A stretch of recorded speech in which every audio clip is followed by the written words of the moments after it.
Hi everyone! Today I am going to be doing a full in-depth tutorial on the Everyday Sock 2, which is a colorwork version of my original Everyday Sock pattern with slightly modified stitch counts so that it's more similar to your standard basic stitch counts. I'm going to go through this technique by technique, top to bottom, the entire sock. That way, if you have any issues or you're more of a visual learner and you just want to see things before you start knitting it, this pattern will cover the entire sock. The only parts that I will skip are large repetition points where nothing is happening, so you don't just have to sit and watch me knit stockinette. The yarn that is used for this sock, for this pattern, is a fingering weight yarn, a sock weight yarn. You can use really any type. I highly recommend using wool for socks. Acrylic typically doesn't hold shape very well. It doesn't have a great stretch, which is something that you really want for a sock. So I would definitely recommend using a wool yarn. However, there are some acrylic yarns that do work okay for socks. So go ahead and make your own choices for that. For the colors themselves, I specifically designed this pattern to use 2 colors. However, you could use as many colors as you want. But what I did, and what I would recommend if you're having a hard time pairing colors, is pick a plain or maybe a speckled type yarn like this, and then pick out one of the main colors in the variations and use that as a solid in your contrasting color yarn. So the sample that I'm going to knit today, I'm going to use this solid green and this speckled green that's got some green and some yellow, but those will pair nicely. And I'm actually going to do it the opposite of what I did here, where I have the lighter color and the variegated color as my main color, and then the solid as my contrasting color. For this, my sample sock, I'm actually going to use this green as my main color and this as my contrasting color. And this is a really great sock if you have just a little bit of scrap yarn left from some other project, like I do right here. I can now take this and pair this with another yarn, use up the rest of this, and have a great looking sock. This sock is knit top down. It uses a heel flap. There are some German short rows throughout the pattern, and just mostly in the top. And so we'll work through all of that together. Starting at the top.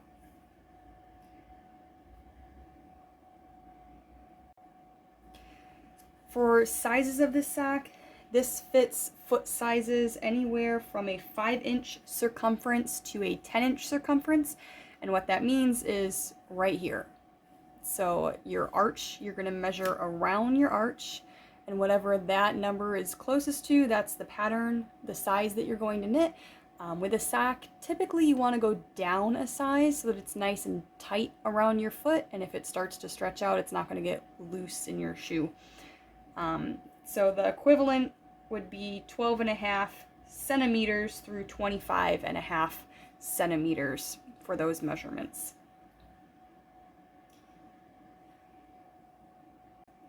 The needles we'll be using today are, I like to use double pointed needles. You could also do this with circulars and use magic loop, or 2 at a time if you wanted to. The size is a US 1, which is 2.25 millimeter needles. That's what I'll be using. And then we'll also be using a couple stitch markers. We'll use a couple of your standard stitch marker, as well as one removable stitch marker. And if you're unfamiliar with removable stitch markers, what that means is that it's not, you can take it off. So this one opens like this. Some of them are just like a clip. A removable stitch marker, it's going to mark a specific stitch in the sock. It's not going to keep moving with your rows, or it's marking a point in the row and it just stays on your needles every time you work around. This is actually going to stay on a stitch, so at some point we'll need to be able to take it off of that stitch. So I'll show you how to use these if you haven't used them before, but you will need one of those as well. And that's everything that we're going to go over so far for just general information about this sock pattern. And so we'll go ahead and get started. You can purchase this sock on Ravelry. or on LoveCrafts. And the name of the sock again is the Everyday Sock 2, and that's by Knitwear by Rachel. One more thing I'd like to talk about in the general information of this pattern is how to read the pattern. If you've never read a pattern with multiple sizes before, I'd like to explain this because this is probably the thing I get asked the most for people who have never read a pattern before. So when you see multiple sizes, first of all, these sizes, these are all different sizes. This is not one size and several numbers pertaining to one size. These are all separate sizes: 5-inch, 6-inch, 7-inch, 8-inch, 9-inch, 10-inch. These are the sizes that you're choosing from for the pattern. These are the options that are available to you throughout the pattern. This is the exact same sizes, but in centimeters. This is inches, this is centimeters. I'm here in the United States, so I start with inches, and then I have the centimeters here for everyone else. So this is that same size. What you're going to be looking at is the size that you choose, where it is in this segment of sizes. So if you choose the 5-inch size, if that's the size you're going to make, or the 12.5 centimeter size, which is the exact same size, you're going to use the first number in the set every time you come to a set of numbers in the pattern. If you choose the 9-inch size, which is the 23 centimeter size, every time you come to a set of numbers, you're going to use the first number in the second set of parentheses. So right here we can see in the directions in the pattern, we come to a place where, depending on the size that you are using, there is a different number of stitches per needle. So you're not going to do all of these stitches. You're going to follow the number that corresponds to the placement of the size. So if you're making the 8-inch sock, you're going to use the 32 number and ignore the rest of the numbers. Now, what helps a lot of people is when you get your pattern, the first thing you should do is to pick your size, circle, highlight, do something to that number, and then circle throughout the entire pattern the corresponding number for the size you're using. That way, if you think you're going to get confused, every time you come to a number set in the pattern, you'll have pre-highlighted the number that corresponds to you, and you can just keep knitting. Let's go ahead and get started with our cast on. You can use any cast on that you would like to use. However, I highly recommend the German twisted cast on. It holds its shape really well while also being extremely stretchy, which is exactly what you want for the top of a sock, where you don't want it to look loose or stretch out too much, but you do need it to stretch over your heel. So I will show you how to do the German twisted cast on. First, what we'll need to do is make sure that we have enough thread, because this is a version of a long-tailed cast on where you'll have yarn on both sides of your cast on. So for the size that I am going to make, I need to cast on 64 stitches. So what you can do, you need to make sure that you have enough yarn with your tail to cover 64 stitches to cast on. So one method to do that is you give yourself a little bit of tail yarn, and then you will wrap it around your needle 64 times. And then once you wrap it around 64 times, you pull it off the needle, and that's where you make your slip knot, and you know that you'll have enough yarn. I honestly eyeball it. So about a forearm typically gives me about 20 stitches. So I'm gonna go 20, 40, 60, and call it a day. I'm gonna make a slip knot. and put that onto my needle. So that slip knot is going to count as your first stitch. So we have one stitch done simply because we have a slip knot on it. Now we're going to go ahead and begin the cast on. This is one of my favorite cast ons because it is great and very stretchy for socks, but it's also really fun to do in my opinion. So we'll have our needle with our slip knot in our right hand, and then we're going to take the other two strands and kind of separate them a little bit, put our thumb and index finger underneath them, and then with the rest of our fingers we'll grab the bottom of the yarn. So we're grabbing this. You can also just grab the yarn with a couple of your fingers and then stick your index finger and thumb into that. The point is just to hold the yarn nice and tight. So we've got kind of this loop here, and then we're going to fold our hands underneath. See how we've got kind of two V's, a V on top of another V, like that.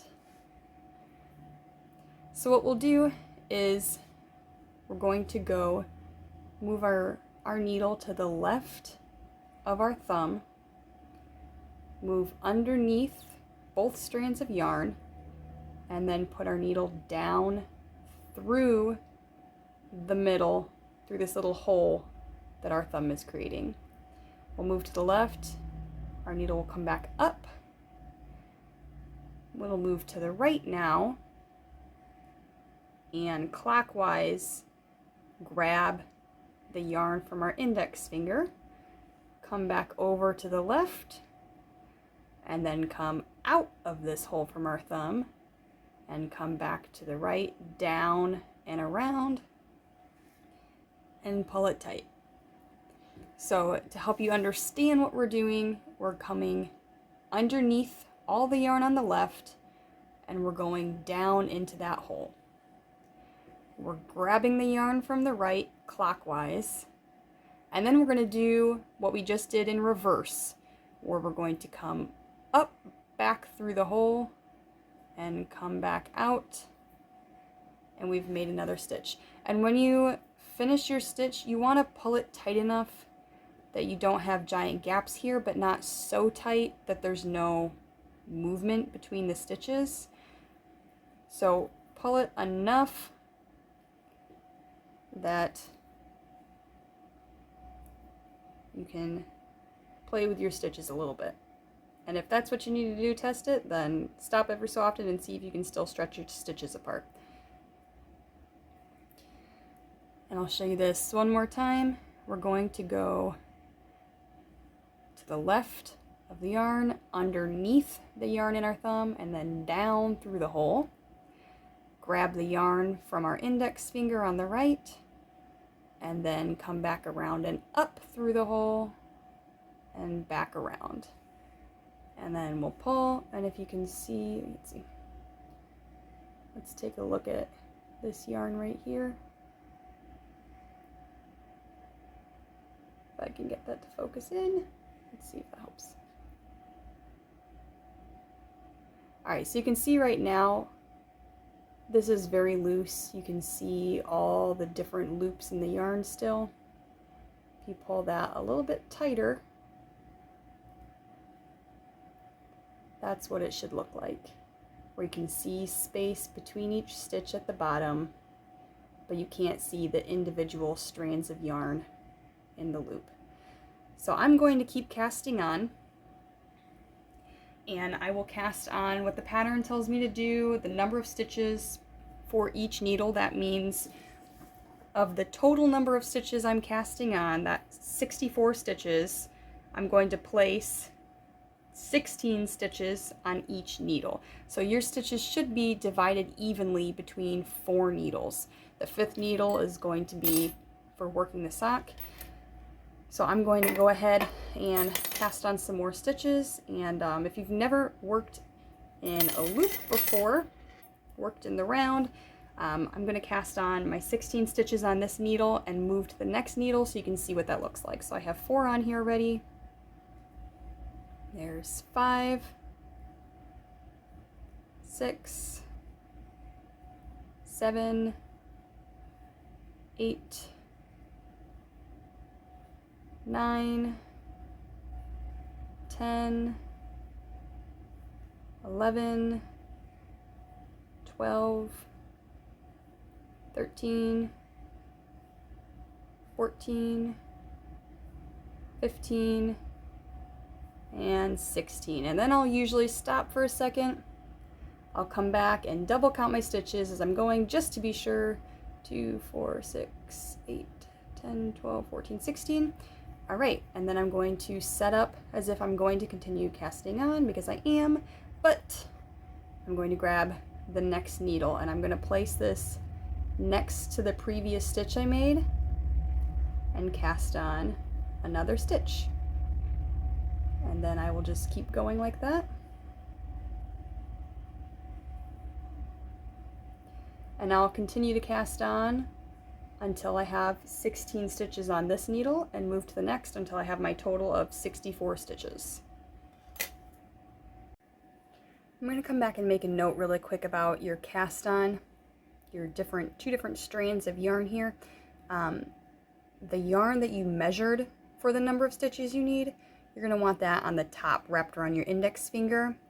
And then the working end of your yarn, that's the yarn that's connected to your skein over here.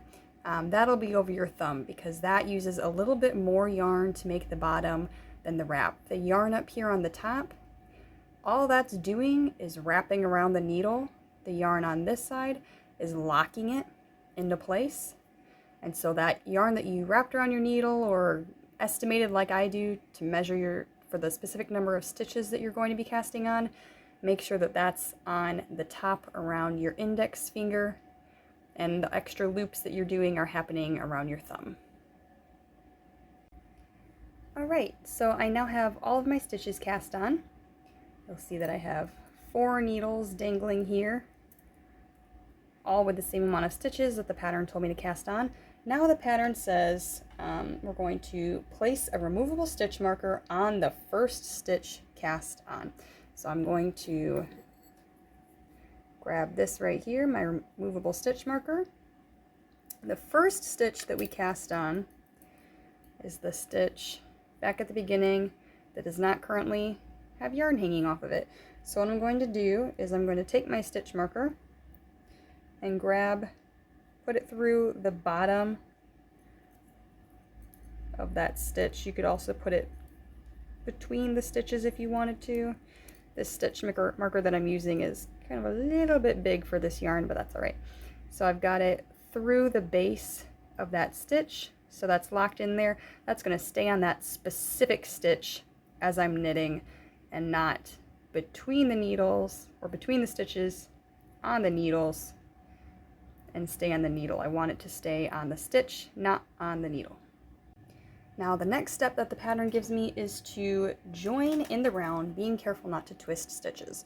If you have never worked in the round, what that's talking about is we're going to get our stitches all lined up in a circle and close the loop. So instead of when you're knitting flat, when you reach the end of your round, you turn around and keep going. We're never going to turn around. We're just going to continue knitting in a circle.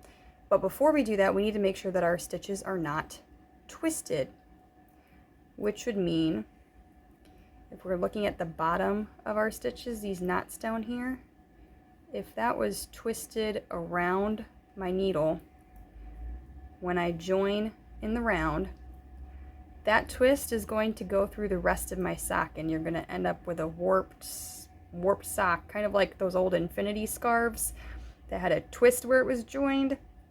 It's going to be like that. It's going to be a really crazy looking, weird twisted tube by the time you're done. So what you're going to do to avoid that is I like to line up my needles all in a row, and then you're going to check and make sure that these little bumps, these knots at the bottom of our stitches, are all on the inside, all on the same side of the needle. Once I've confirmed that, I I can see my stitches are not twisted. Going to grab my yarn in my left hand, and I'm going to knit back into, with my 5th needle, I'm going to knit into that first stitch that I cast on. So my yarn is still on that last stitch that I cast on. That's the end of the round. I'm going to insert my 5th needle into that first stitch, and I'm going to knit that stitch. Make sure I pull it tight so you don't have a gap there where you've joined it. I'm going to pull it tight, get that stitch marker out of the way, and now you can see that we have a closed loop, a closed circle that's joining in the round. And when I join in the round, I actually take both the working yarn and the tail yarn, and I knit about 3 to 4 stitches with both of them, and that helps to eliminate that gap right there for me because it helps to hold it a little bit tighter, and it weaves in your end as you go. So one more thing that I'm just going to point out really quick as I'm starting to actually knit. You'll notice I do hold my yarn very strange for a continental knitter. If you are interested why I hold my yarn that way, I do have a video on that. If you've tried continental knitting and it's difficult for you to hold the yarn, check that out. Maybe it'll help you as well. Now we're going to keep going. The pattern now has us just knitting a certain amount of rows, and we're just going to knit in the round, these rows. It says rounds 1 through another number, and it says knit. So we're just going to knit. Like I said, I'm going to knit about the first 3 to 4 stitches with both the working and tail end of my yarn. So there's 4 stitches, and then I'm going to drop the tail end of my yarn and just use, my goodness, the working end. And then if you do that, you'll want to be careful because now each of these stitches has it was wrapped with 2 strands of yarn. So it looks like 2 stitches, but it's only 1 stitch. So if you do this method, make sure when you come back around the next round to knit both those loops through the stitch as 1 stitch. Otherwise you're going to be increasing the number of stitches that you did that for. So I did it 4 times. If I knit each individual strand of yarn through those stitches, I would add 4 stitches, and I don't want to do that. So now I'm just going to knit around these needles in a circle, never turning, for the number of rounds that the pattern tells me to do. Alright, so I now have worked the number of rounds that the pattern told me to work, and you can see how my stitch marker is not on the needle anymore. It's still on this stitch down here, which is also currently serving as a beginning of the round marker. So now we're going to begin the German short rows, which is what works the padded heel on this sock. So we'll be using short rows, and we're only going to work, as the pattern says, the first 2 needles only, which is also what will work for the heel, which is the first needle if you're using magic loop, or 2 circulars. So let's start with row 1. We're going to knit up to the last stitch of the 2nd needle, the first if you're using magic loop. So when the pattern says knit up to a stitch, it means you knit until you get to that stitch and you stop. You're not going to knit the stitch, you're going to knit up to it. So we're going to knit up to the last stitch on the 2nd needle.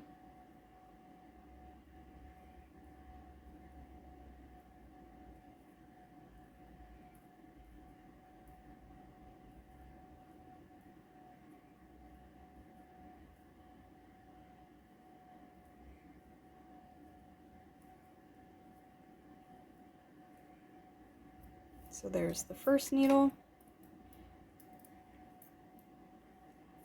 Here's the 2nd needle.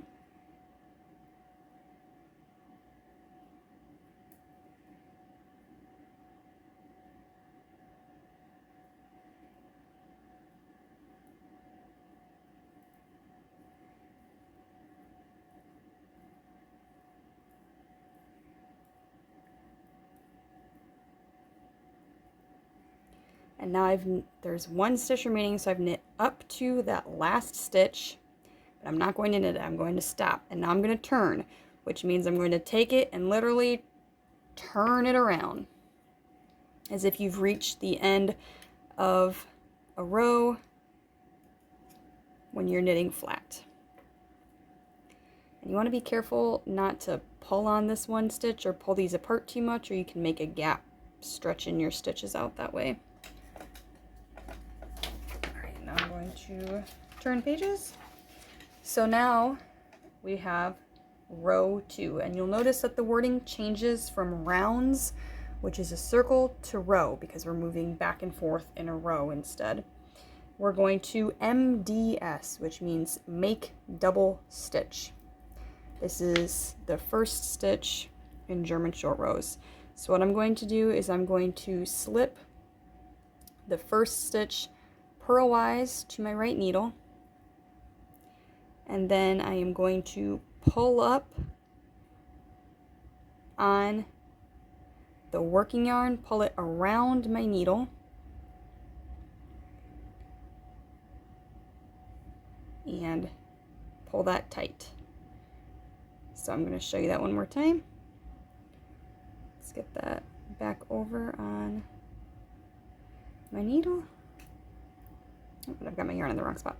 So when we're working purl stitches, our yarn is in the front.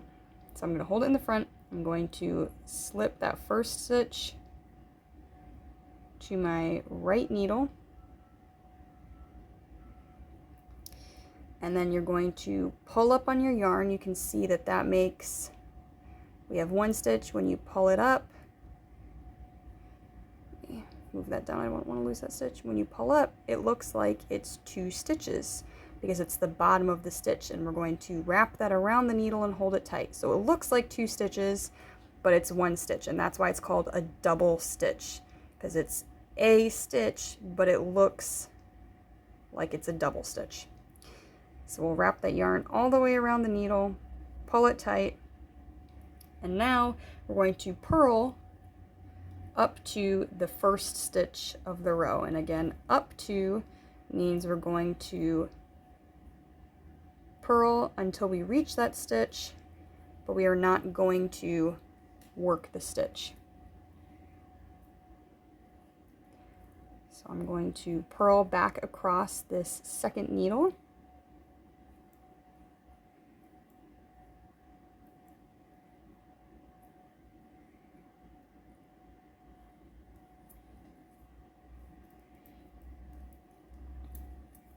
And now I'm back to the first needle because we're working backwards now along the wrong side.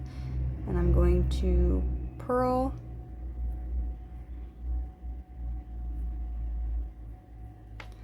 back up to the first stitch.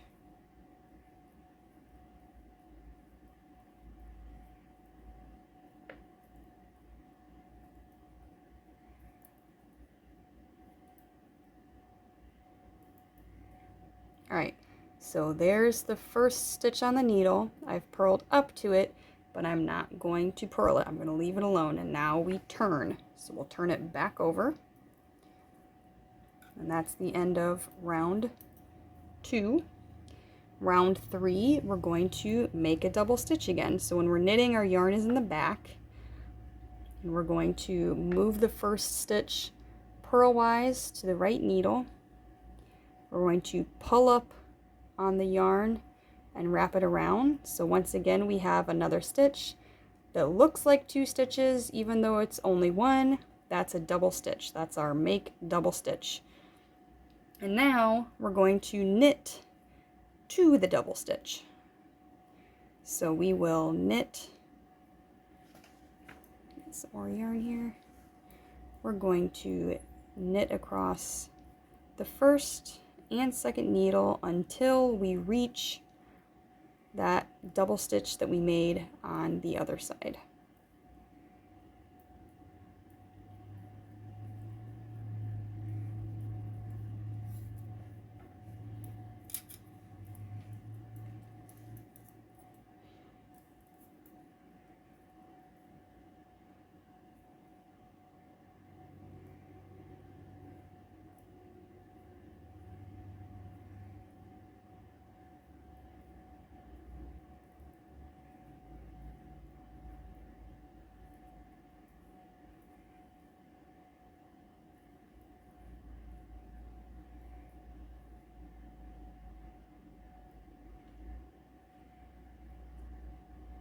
Alright, so we have our double stitch here. We can see that it's a funky looking stitch.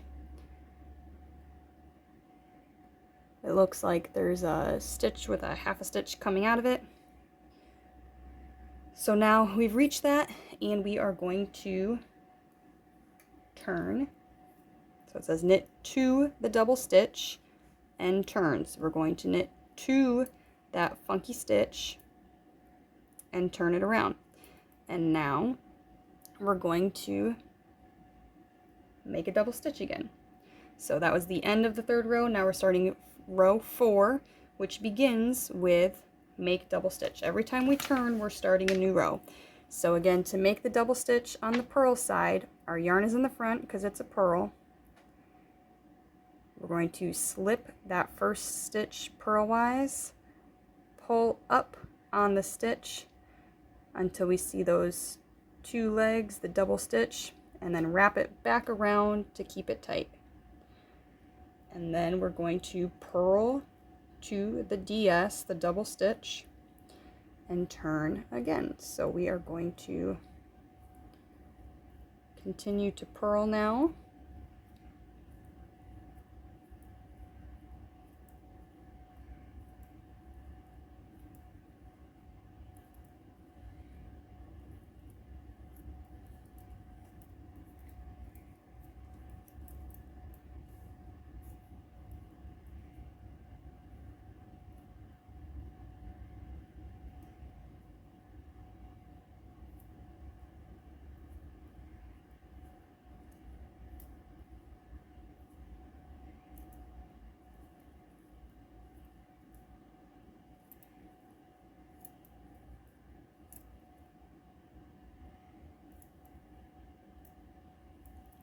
Until we'll do it to the double stitch. So we'll keep going until we see this funky looking stitch right here, and then we're going to turn.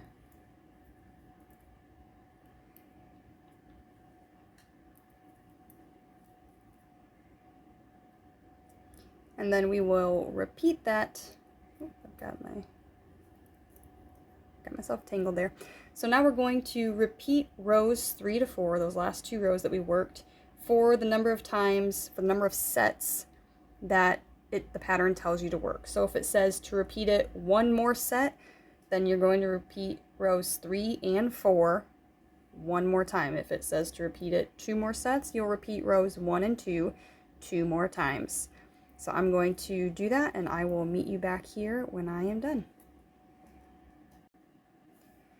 I have now worked the additional sets, repeating rows 3 to 4, and now I'm ready to move on to the next row, which is labeled next row, right side. We're beginning on the right side, and we're going to go ahead. This is the point where we'll start decreasing our double stitches and working back to having a round of all normal stitches. So we'll begin by making a double stitch. Every round, while we're doing German short rows, we'll begin with a double stitch because that's what eliminates the gap between the stitches that are not joining the next row. So we'll slip the stitch purlwise and then pull up on that stitch. Oop, don't want to drop a stitch. Pull up on it and then knit up to the first double stitch. So I'm going to knit up to that stitch,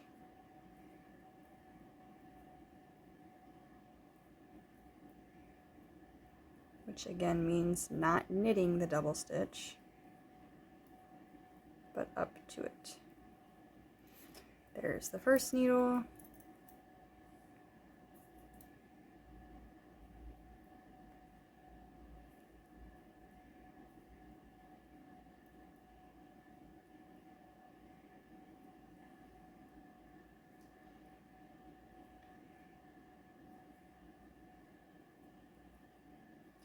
Alright, so I've knit up to the double stitch. You can see there's a crazy looking stitch here. And now I'm going to KDS twice, which stands for knit double stitch. When I knit the double stitch, I'm going to knit the entire double stitch, not one of the legs. We're not increasing stitches. This is, even though it looks like 2 stitches, it's 1 stitch. So make sure you get both the legs of that stitch, knit it, and it says KDS twice. So we're going to KDS 2 times. We just knit one of the double stitches. Now we're going to knit a double stitch again. Now we're going to turn. And that begins the next row, which is also labeled next row. And we will once again start with make double stitch. And I know we just eliminated this double stitch, but we have to turn it back into a double stitch again to make sure that we don't end up with gaps all around our short rows. So right now it's kind of going to look like a triple stitch. So each stitch that we've turned into a double stitch is going to be turned into a double stitch twice. That's why we KDS twice. We eliminate 2 double stitches, we remake 1, and so each row we're eliminating 1 total double stitch. So we made double stitch, MDS, and now we'll purl up to the first double stitch that we reach, the first DS, double stitch.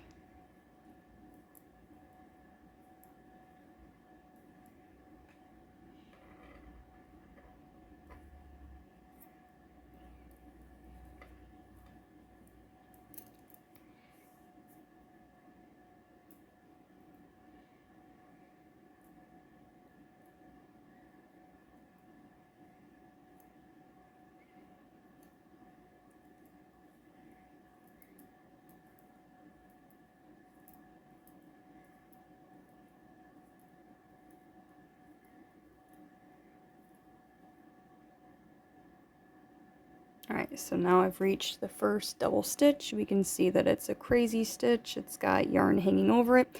And now I'm going to PDS twice. PDS stands for purl double stitch. Since we're on the purl side of our work, we're going to purl a double stitch twice. So we're going to grab the first double stitch, and again we're going to purl it as if it is 1 stitch, because it is 1 stitch even though it looks like 2 stitches. And on the purl side it can be a little bit difficult to grab that double stitch. I tend to grab it as if it's a knit stitch, and then I swing my needle back to the front to purl it. So I'm going to purl the first double stitch, and then again you want to make sure you get your needle through both of those loops or you're going to end up with a gap. Purl double stitch again,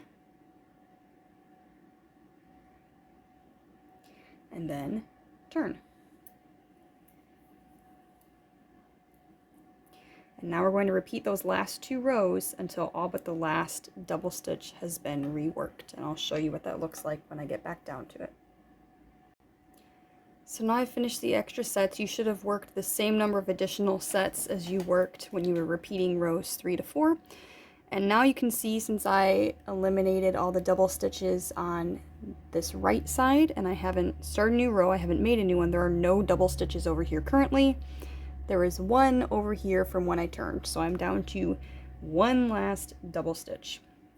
And now I'm going to resume knitting in the round. So you'll see that each round or row no longer says next row, it says next round, right side, because we're beginning on the right side of the work. We are going to make a double stitch, because when we're working short rows, we're always going to have to start with that double stitch so that there's no gap.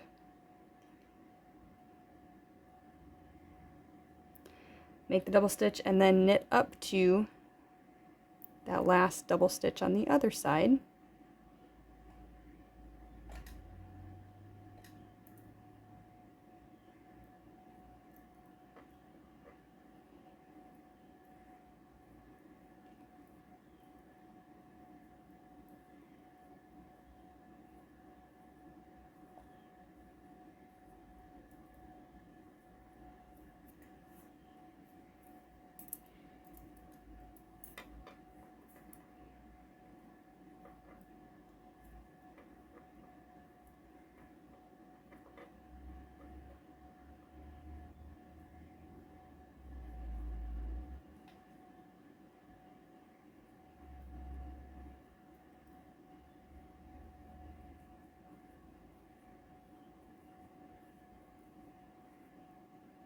Alright, so I've reached the double stitch.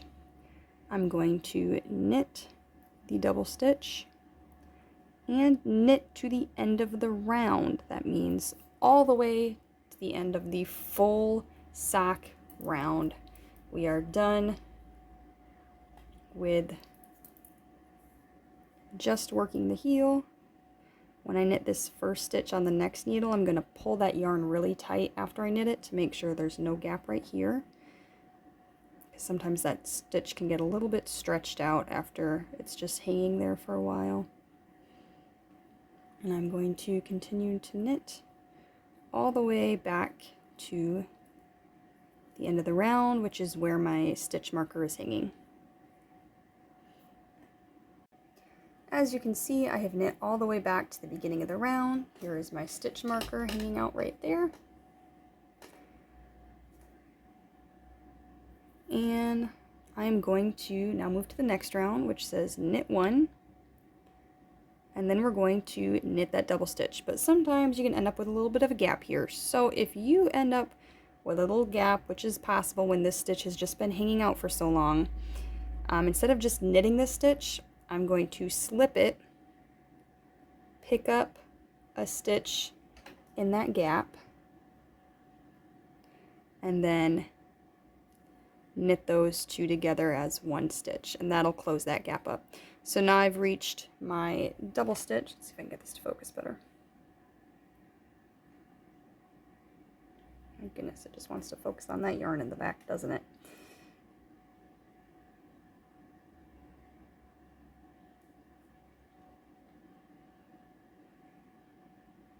So I've reached that double stitch, which should be the second stitch on your needles. Make sure you knit both legs of it, or you're going to end up with a wrong number of stitches. You should have, once you've turned this double stitch back into a normal stitch, you should have the same number of stitches on your needles as you cast on.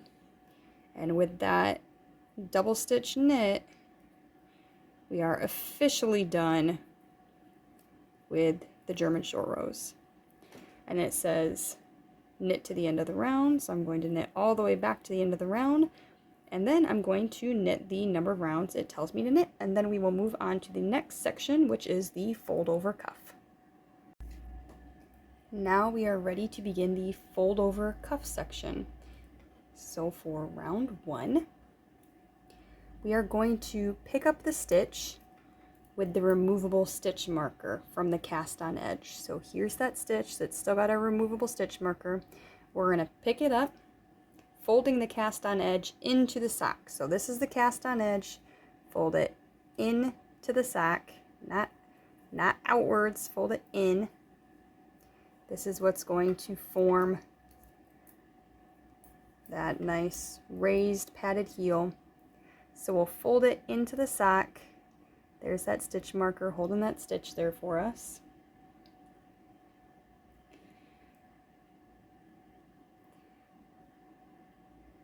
And we'll pick that stitch up. Make sure that you don't get your yarn in the way. So I'm going to pick that stitch up, and when I do that, I can then remove that stitch marker once I have that on my needle. So now I'm going to move my yarn back to the back of the sock. So I'm ready to knit. I'm going to knit 2 together. So I'm knitting the first stitch of my row together with that stitch that I just picked up from the cast on edge. And that's what's going to work to close this up. And then I will knit 1. And then I'm going to skip the cast on stitch to the left of the stitch that was just picked up. So when I look at my cast on edge, I'm going to hold this up here. There's the stitch that was, let's see if we can, there's the stitch that was just picked up. We're going to skip one and pick up the next. So that bump that's at the front of the cast on stitch, that's what I'm going to pick up here. So I'm going to take my needle, pick that up, and put it on my left needle,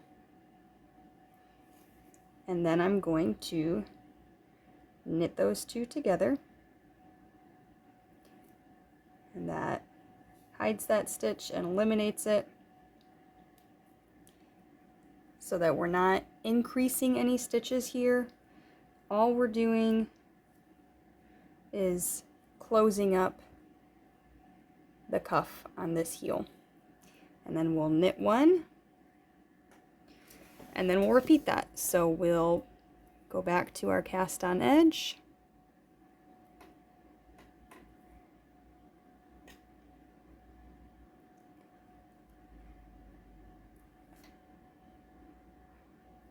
and we're going to skip, my goodness, why won't this focus today? Let's see if that helps. We're going to skip, there we go, skip the stitch next to the one we just picked up and pick up the next one. Let's see if I can get that focused back in. So there's the stitch that we just picked up. We're going to skip the next one and pick up the next stitch.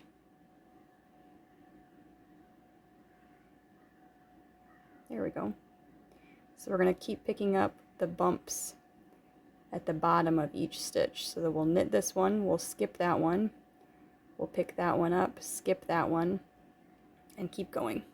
And when we pick it up, we're going to put it over on our left needle. You could pick it up with your left needle if that's easier for you. Right now, for me personally, I think it's easier to pick it up with the right needle than the left, so that's how I'm going to be knitting this. And then I'll knit those two together, and then I'll knit one, and since I'm knitting one, I'm skipping one of the cast on stitches, and that way the cast on edge and the current live stitches continue to match up with each other. So then I'm going to skip one, pick up the next cast on edge stitch, and knit those together. And then I'm going to knit one again. And I'll keep doing that all the way around the sock, all the way around the entire round until I get back to the beginning, which is right here. And since we've removed this removable stitch marker, you can put a normal stitch marker there to mark the beginning of your round. So I'm going to do that when I get to the next round. I'll be able to tell when I'm back at the beginning of the round for this round, because if I have not joined the stitches yet, then I'm not done with the round. So I'm going to finish this up and I'll meet you back when I get to the end. We have officially finished our padded heel right here. That is done, closed up, finished, and you can see that it's just stockinette stitch all the way around. It's just a big padded loop, and it's done. And now we are ready to move on to the heel flap. So the heel flap is going to be worked over the first number of stitches. It's the first half of your stitches, the first 2 needles if you're using double pointed like me, or the first needle 1 if you're doing magic loop or circular, like 2 circulars. So it's the same half of stitches that our heel was worked on, because it's still part of the heel, the top of your heel. Now we're going to work the heel flap. It's all got to be the same side of the sock. So we're going to start with round 1, which is on the right side. We are going to knit 1, and then here's where we're going to start with our color work. We're going to knit 1 with our contrasting color. I'm actually going to take a second to place my, you can place your beginning of round marker right here if you want to use it. I am going to use it until I get my heel set up just a little bit more so I don't go too far. But once the heel flap is going, it's pretty easy to see where your rounds end.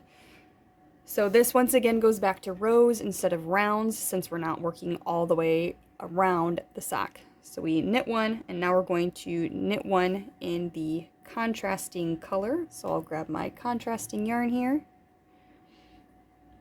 knit one, then I will knit one in my main color, and I will repeat that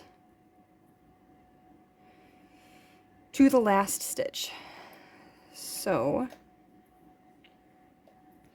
knit one in contrasting color, knit one in main color, knit one in contrasting color, knit one in main color.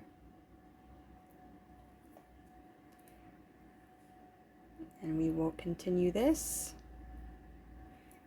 until we reach the last stitch of the heel. And again, when we reach it, we're not knitting it. We're just going to knit up to that stitch.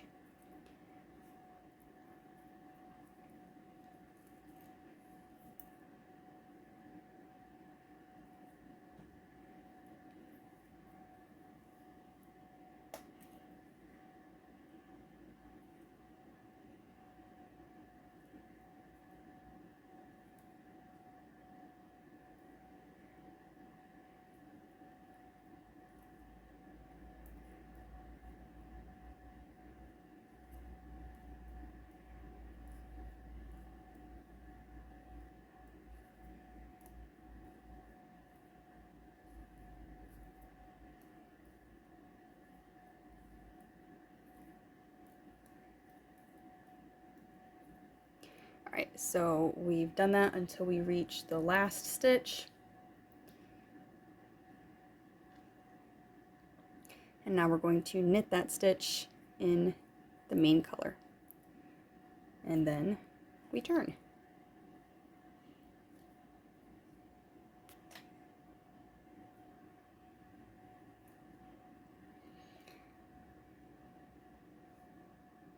Now for row 2, which begins on the wrong side, we are going to begin chart A, starting with stitch 4, since we're working on the wrong side. On the bottom row, working left to right for the wrong side, right to left on the right side. And we're going to knit one, and then we'll purl one in main color, purl one in contrasting color, and repeat that to the last stitch, where we will knit one in the main color. And I want to point out a couple things here on the chart if you're not extremely familiar with charts. So this outline in the red means that this is the section you're going to repeat. This is the first and the last stitch. So we'll start, since we're working on the wrong side, we're working backwards, we're starting over here. And these are knit stitches, but on the wrong side, that's a purl stitch. So since we're working on the wrong side, we're going to, this will be a knit stitch like that says, and then we're going to purl a stitch in the main color, purl a stitch in the contrasting color. See, this means contrasting color. And then we'll repeat what's inside the box, where it says repeat from the asterisk. That's this section, all the way to the last stitch in the row, and then we'll knit one in the main color.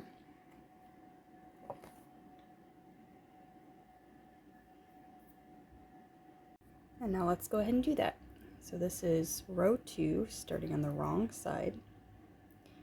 We're going to knit one,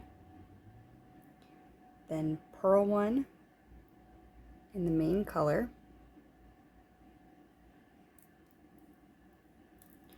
purl one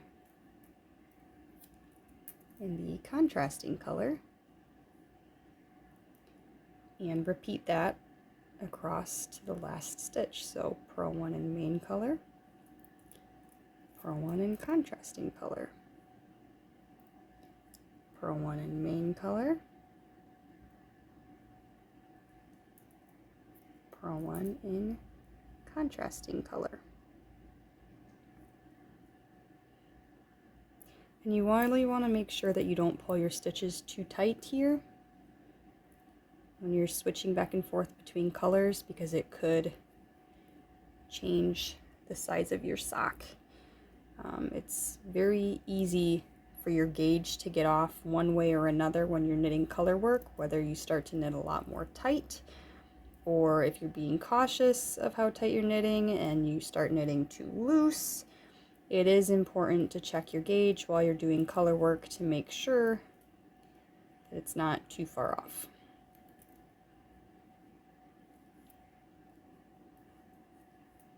That was the first needle of the heel. I'm going to work across the rest of the heel.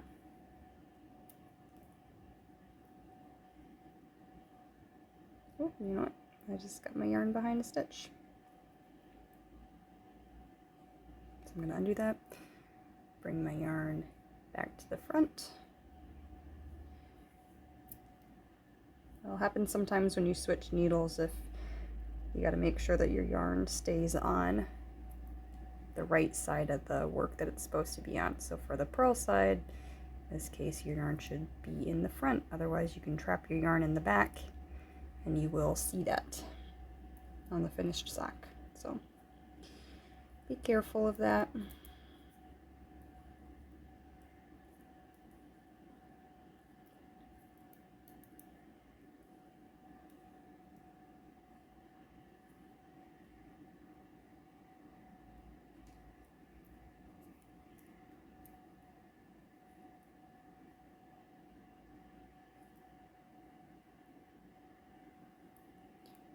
Almost there.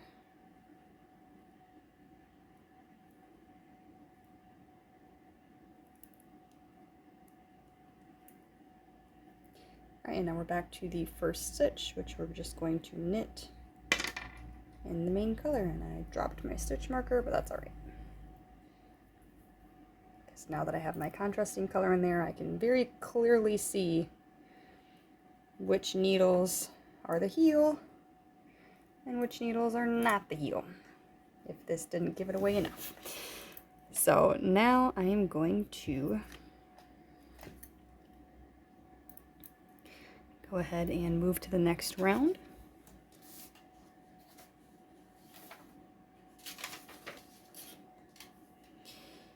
So this is round 3, starting on the right side.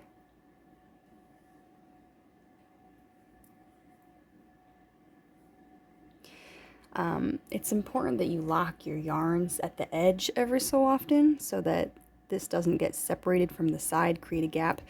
This first stitch will not actually be seen when you finish your sock, because this is where we'll be picking up our stitches for the gusset. So every so often, if you want to lock your stitches very easily, you can just knit that first stitch with both your main color and contrasting color yarn.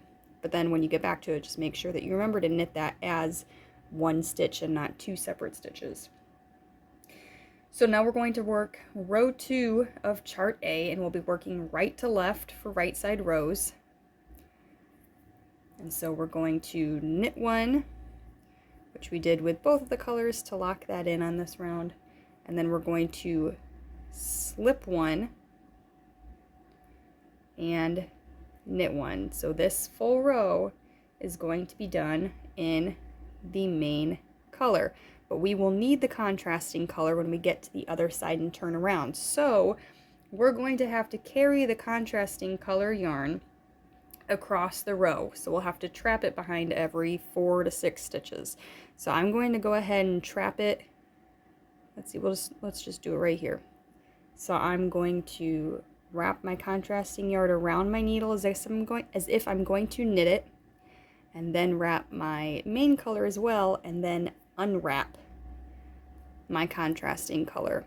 And what that does is it locks it underneath the main color. You can see how it's trapped in there. It's called trapping your floats.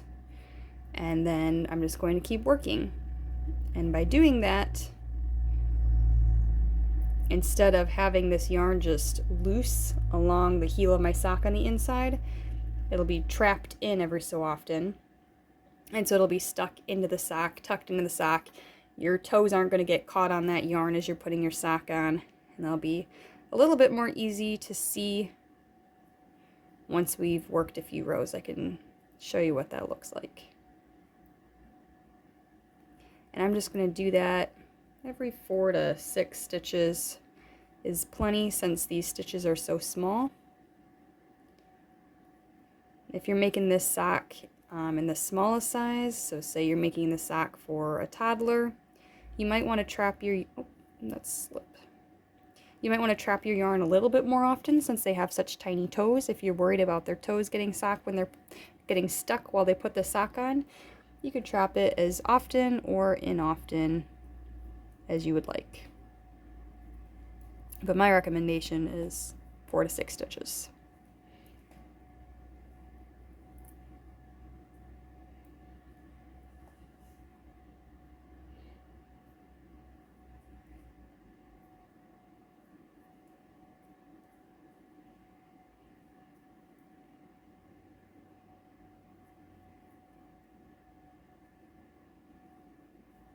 And we'll do this all the way across. I'm going to lock it in on this last stitch here. And then we'll knit that last stitch in our main color. And then we turn again. And every time it says row, we're going to turn at the end of the row, even if it doesn't say turn. We're still just working the heel flap. Now we're going to repeat those last 2 rows, rows 3 and 4, until you've worked a total of the number of rows it tells you to work. So that means starting at this first row, this first time we knit with contrasting color and only worked a partial row, starting there, once you have worked the total number of rows that it tells you to work, that's when you're done with your heel flap.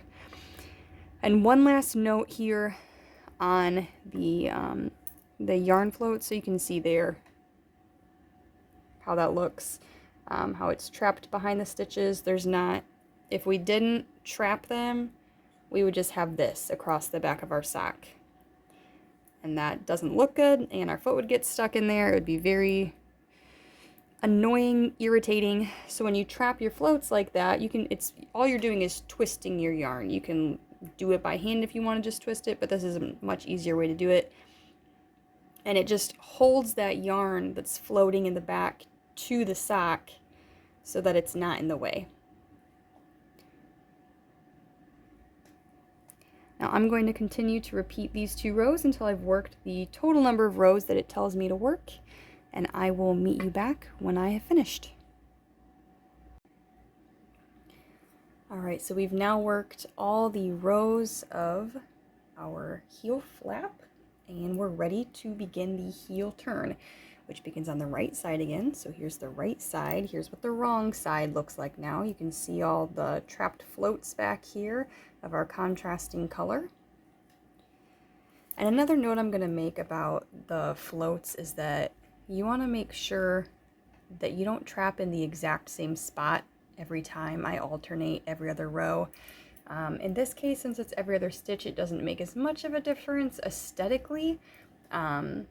Sometimes you'll be able to see the floats between the stitches if you trap it in the same spot too many rows, like row after row after row. But it also just helps hold the 2 different colors of yarn together better if you trap it in different areas.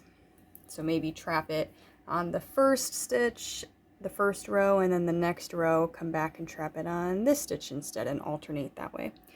So let's move on to the heel turn. It says using main color, so this will all be done in the main color until you're told to switch colors again. So I'm going to knit the number of stitches that the pattern tells me to knit for the size that I'm working.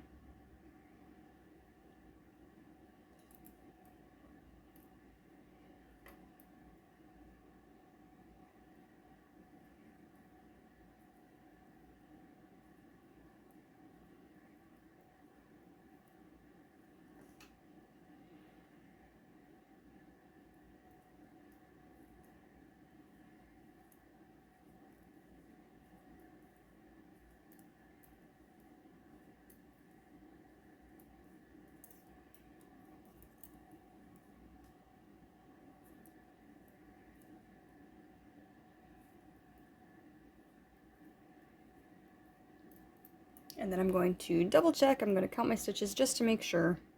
2. Right. And then I'm going to SSK, so slip knitwise, slip knitwise, and then knit those 2 together. Then I'm going to knit 1 and turn.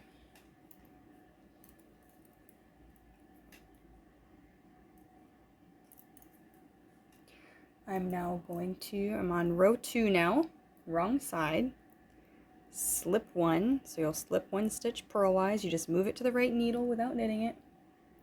Then I'll purl the number of stitches that the pattern tells me to purl for the size that I'm working.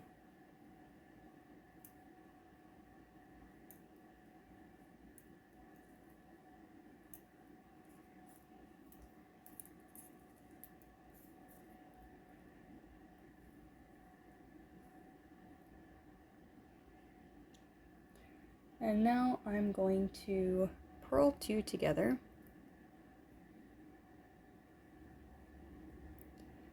purl 1, and turn.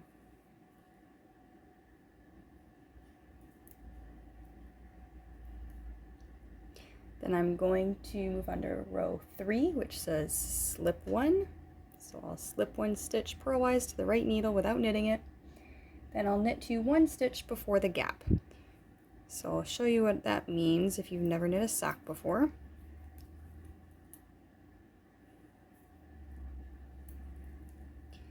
I'm going to continue to knit. And then you can see there's a gap here, right here, from where we turned without making a short row like a double stitch. We're going to knit to 1 stitch before that. So there's 1 stitch and then the gap, and then I'm going to slip, slip, knit. That eliminates the gap. I'm going to knit 1 and turn. Now we are at row 4. So we're going to slip 1 and then purl to 1 stitch before the gap. So we're purling.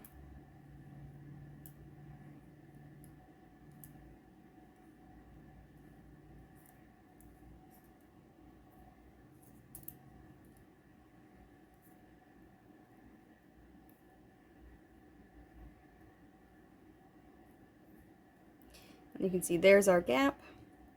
So we're going to 1 stitch and then the gap. That's 1 stitch before the gap. We're going to purl 2 together,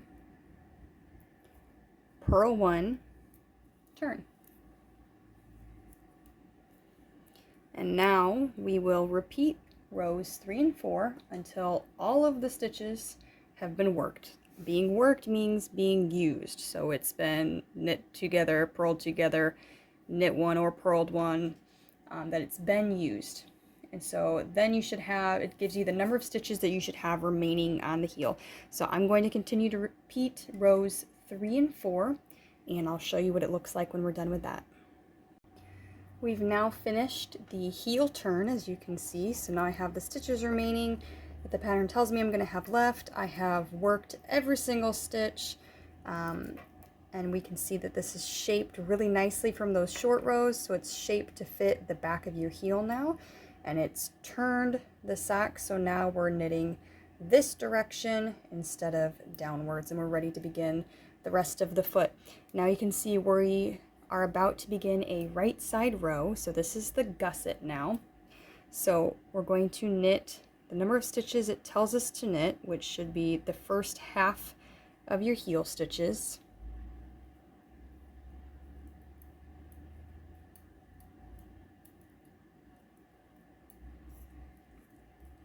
And then this is now going to be the beginning of our round.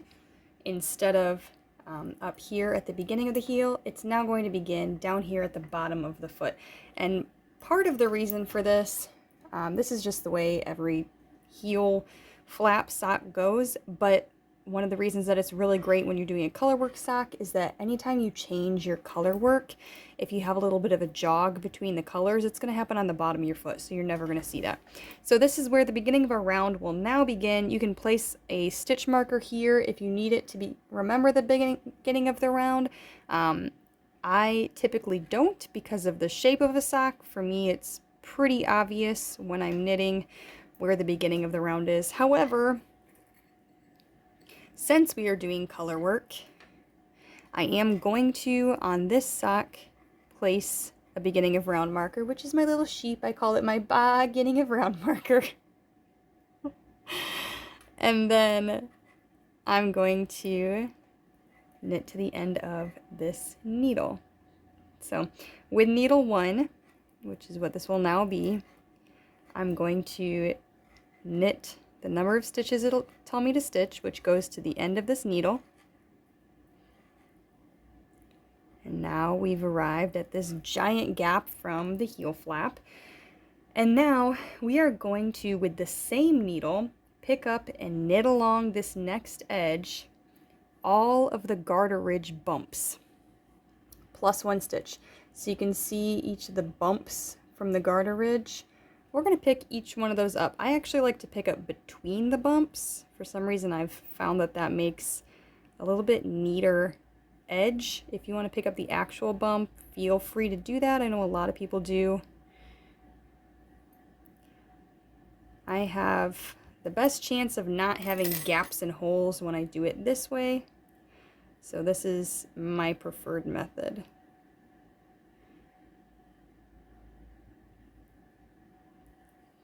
So I'm going to pick up in between each one of those ridges.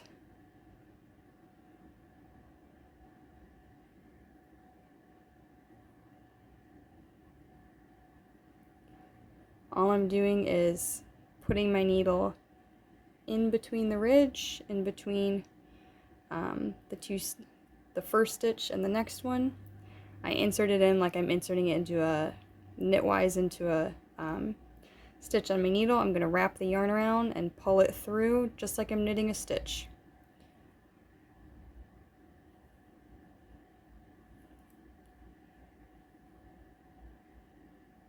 And you can see that's my last garter ridge. And now I'm going to pick up 1 more stitch in the gap there, and that just helps close the gap in the round so you don't end up with a little hole there. So I've picked up those stitches, and now I'm going to knit across the instep with needles 2 and 3. So this is now needles 2 and 3, which are the 2 needles that we have not been using for the heel this whole time. So I'm going to grab a new needle for this, and I'm going to knit across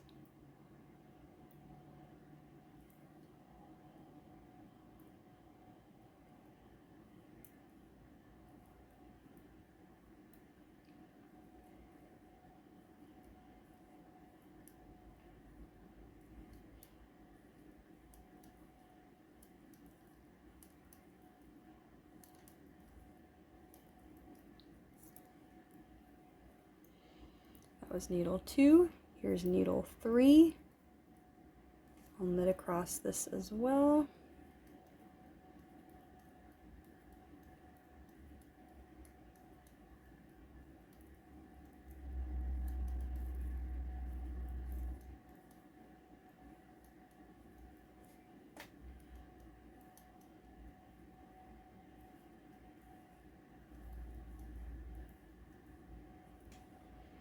Now we will begin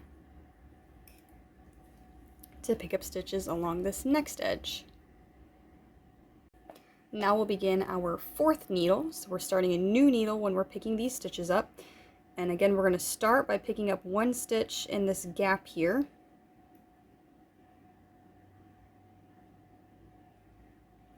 And then we're going to pick up each garter ridge, or in my case, the way I pick it up, each gap between the garter ridges. I'm going to pick up and put on my needle.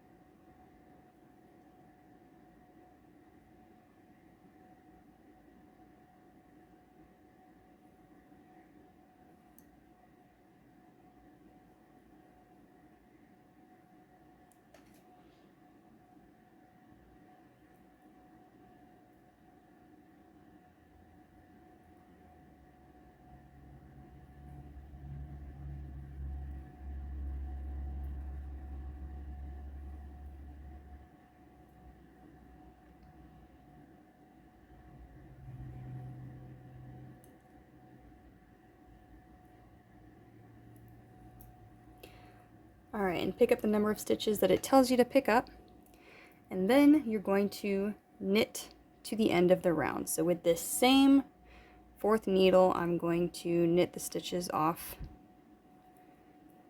to the end of the round.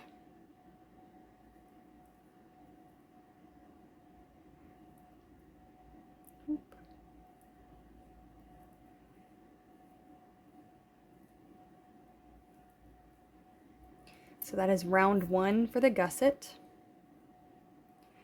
Now we'll move on to round 2, and this begins the decreases for our gusset, which slowly brings us back to the number of stitches that we began with, that we cast on. So we're going to knit to the last 3 stitches of needle 1. So we're beginning our round, this is needle 1, and we're knitting to the last 3 stitches. So we're knitting up to the last 3 stitches, which means we're not knitting the last 3 stitches. We're going to knit all the stitches all the way up to those. So this is all needle 1. There'll be a lot of stitches on needle 1 and needle 4 right now because of all those stitches we picked up for the heel flap. Alright, so I've knit to the last 3 stitches. You can see I've got 1, 2, 3 stitches left on the needle, and I'm going to K2 together, so knit 2 together. That's my first decrease. Knit 1.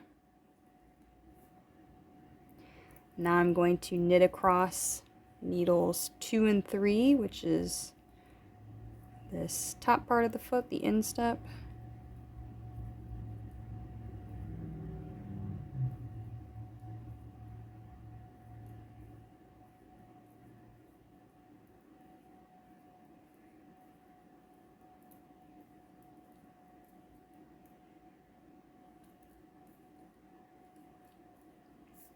There's needle 2.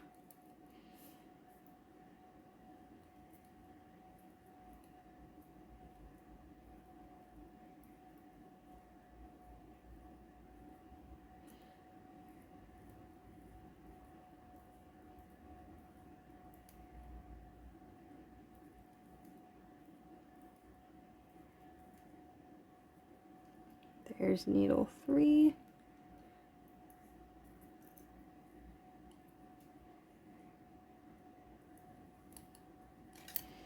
Situate my yarn real quick. Alright, so we've knit across needles 2 and 3. Now we're going to knit 1, then SSK, so slip the next 2 stitches knitwise and knit them together. So there's the second decrease for this round. And now I will knit to the end of the round.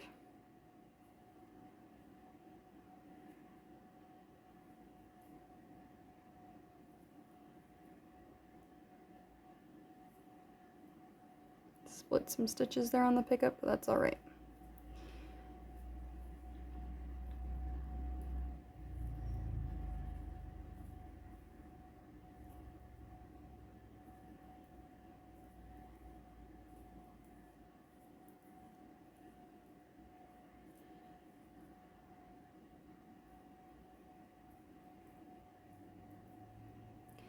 So that's the end of round 2. Round 3, we're just going to knit.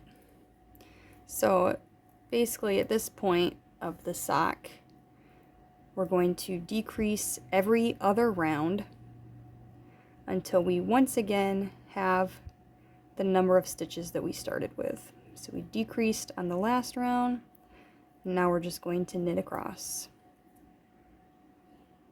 And if we weren't knitting color work, we would just do these decreases until you're back down to the stitches you cast on, and then knit without decreases until you get to the toe. But since there's color work in this sock, we're not going to go all the way to the toe yet. So I'm going to finish this round and I will come back on, let's see, so we'll finish this round where it's knit, and then we'll repeat rounds 2 and 3, like I said, where you're decreasing every other round for the number of rounds that it tells you to decrease for. And then I will come back where we switch to the contrasting color. As you can see, I've now worked some more rows, decreasing along this edge in pattern, decreasing every other row. And now I am ready to move on to where it says switch to contrasting color. So we are going to switch to the contrasting color, and we're going to knit, it says knit 2 more rounds in pattern with decreases. That means we're going to continue knitting the way we have been, where we decrease every other round in the same 2 spots we've been decreasing, but with the contrasting color instead. So I'm going to grab my yarn and begin knitting. So the way that my numbers lined up, I am now starting a row where I will not be decreasing. You might be decreasing on this row or not be decreasing on the row. It depends what row you ended at. That's why it says in pattern, knit 2 more rounds. And we'll do that in this contrasting color. So since I decreased on the last round, when I reach the end of the last 3 stitches, I'm just going to keep knitting. I'm not going to decrease there.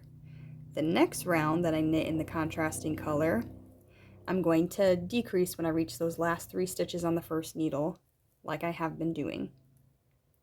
So I'm going to go ahead and work these 2 rounds in pattern, and then I will come back again.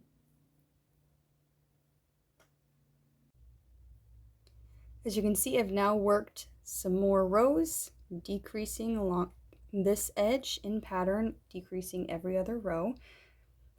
And now I am ready to move on to where it says switch to contrasting color. So we are going to switch to the contrasting color, and we're going to knit, it says knit 2 more rounds in pattern with decreases.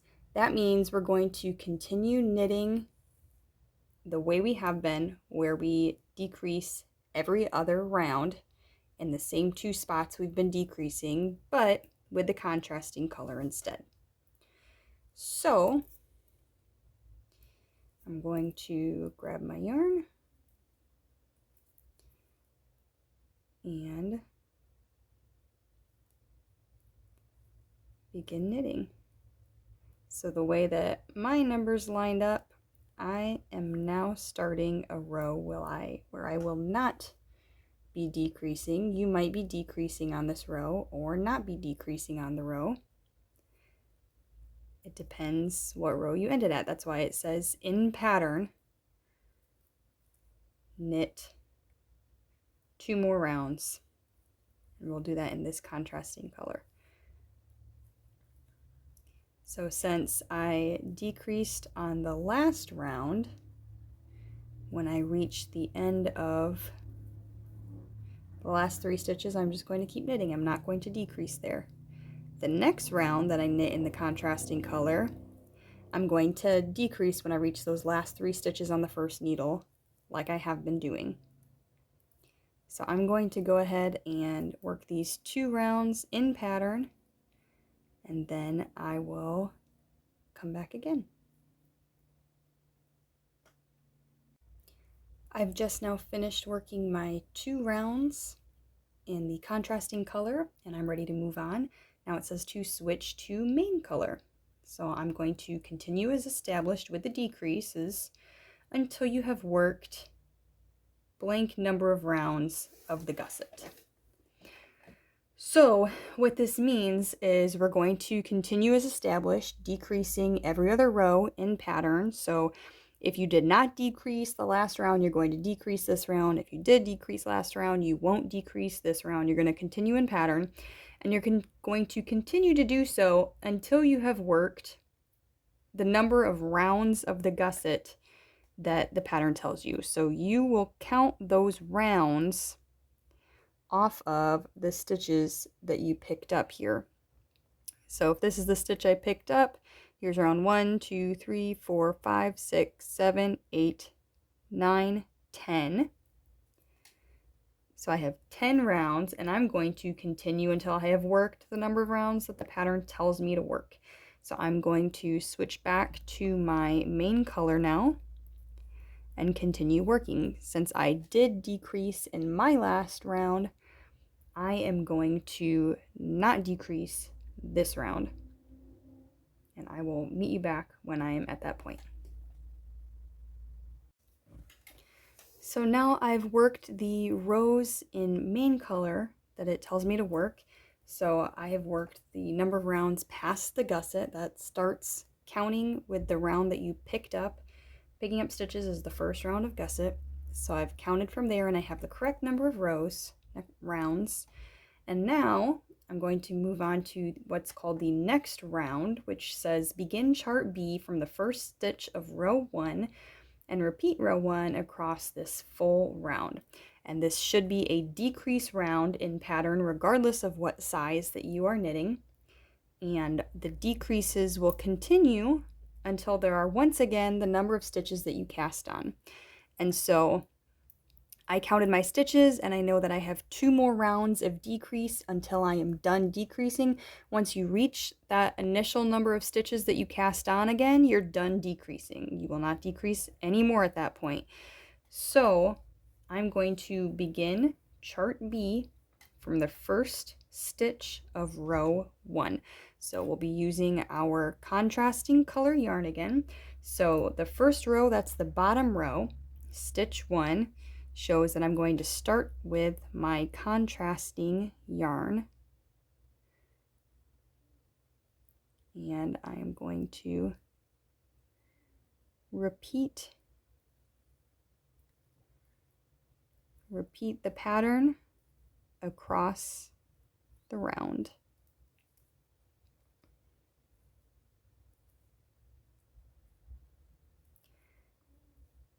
And since this is a decrease round for everyone, when you reach the last 3 stitches of this first needle, like we've been doing, you will decrease. All right, so I've reached those stitches, so I'm going to knit 2 together, knit 1, and continue in pattern.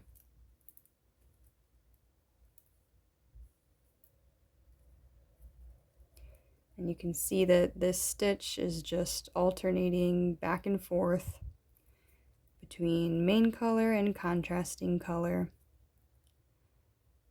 which I'll continue to do to the end of this round.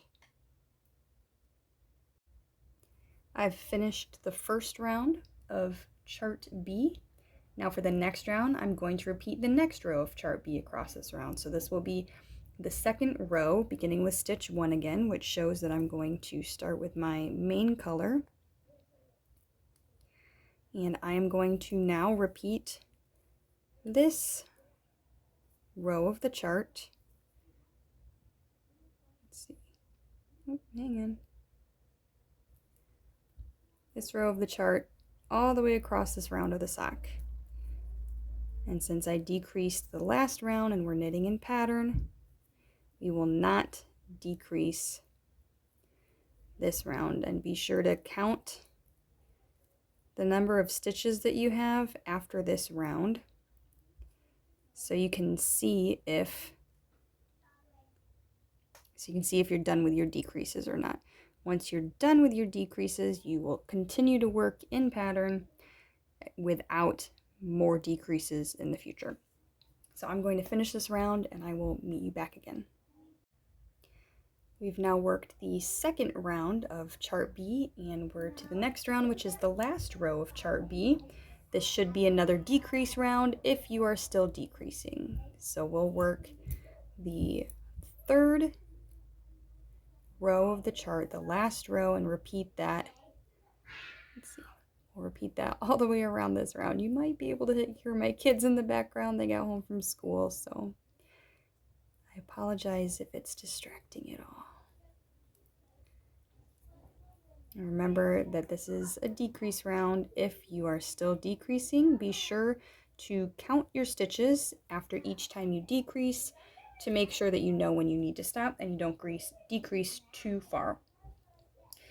Once I'm done with this round, we will switch back to the main color and we'll continue as established for the number of rounds that it tells you to establish, tells you to knit. So that means that you will knit the number of rounds that it tells you to in the main color, decreasing if necessary. And once again, once you get back to the number of stitches that you cast on, you are not going to decrease anymore. Now that we worked the number of rounds past chart B that it says to work, which counting from the end of the chart all the way to what's on your needles, we are going to begin the arch. So we will repeat row 1 of chart C across the round in pattern, decreasing if it's necessary for your size. Most sizes will be done with decreases by now.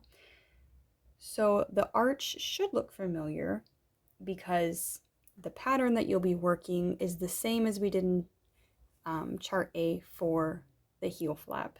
We'll be alternating back and forth between colors, and then the next row is an alternate of the slip stitch pattern. So row 1 of chart C begins with, let's see, the contrasting color. So let me grab my contrasting color yarn here, and I am going to knit 1 in that my contrasting color, and then I'll knit 1 in my main color. And we will repeat that across the round. We'll just continue that very simple pattern all the way across. Now we've finished the first round. Now we're going to move on to round 2 of the arch. So we'll repeat row 2 of chart C across the round, decrease if necessary for your size, and again, most sizes should be done decreasing by now. So row 2 is done in the main color, so we'll slip and then knit, and we will repeat this all the way around. Very simple.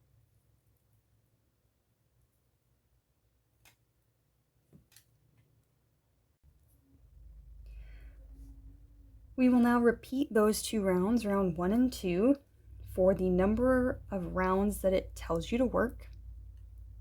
And I want to make one note here that when you're working both rounds 1 and 2, whether you're doing the color alternation or you're using the slip stitches, make sure that you're not working the yarn too tightly. Typically, color work does get a little bit tighter than when you're working just one plain color, which is okay because that adds a little bit of arch support, which is pretty nice, especially with the slip stitches, but you don't want it to get so tight that you can't get it on your foot anymore, or that it's uncomfortable. The goal here is to really create a little bit of cushion and support for your arches. If it's a little bit tight on your arch, and that's how you like your arches, then feel free to do that, but just make sure that you're still going to be able to get your foot into those stitches. So now I'm going to repeat these rows 1 to 2 for the number of rounds that it tells me to work, and then I will come back when we're ready to switch to the main color. I've now repeated rounds 1 to 2 for the number more rounds that the pattern states to do. And to clarify, more rounds means more in addition to rounds 1 and 2 that we already did. So we knit round 1 and then round 2. The pattern says repeat rounds 1 to 2 for a number more rounds. So if the pattern says to knit 8 more rounds, you'll knit 10 total rounds of the arch, because you're going to knit 8 in addition to the rounds 1 and 2 that we already knit. So I have knit the additional rows that the pattern stated to knit, and now I am ready. If I can get myself untangled here. Now I switch to the main color. So that means I'm just going to be using the main color. I'll switch to the main color and knit across the number of the rounds that it tells me to knit in the main color. It says knit across X more rounds in main color. So I will knit that number of rounds in just the main color, no color work at this point. Solid main color. So I'm going to go ahead and just start knitting, and I will meet you back when I have finished these rounds. Now I've finished the main color section, and this is what your sock should look like, or something similar to this. I've done the rows of main color, and now for the next round we're going to go back to chart B. So we'll begin chart B from the first stitch of row 1 and repeat row 1 across the full round, just like we did back here. And then we'll repeat for the next 2 rows. We'll work chart B as well. So we'll do the full 3 rows of chart B just like we did back here, but we'll do it up here. So chart B starts with the contrasting color, and we'll just go ahead and I'll do a couple stitches with you just so you can see it. If you're not cutting your yarn, your contrasting color between sections, just make sure that you leave it loose enough when you pick it back up that it's not going to be pulling your sock tight.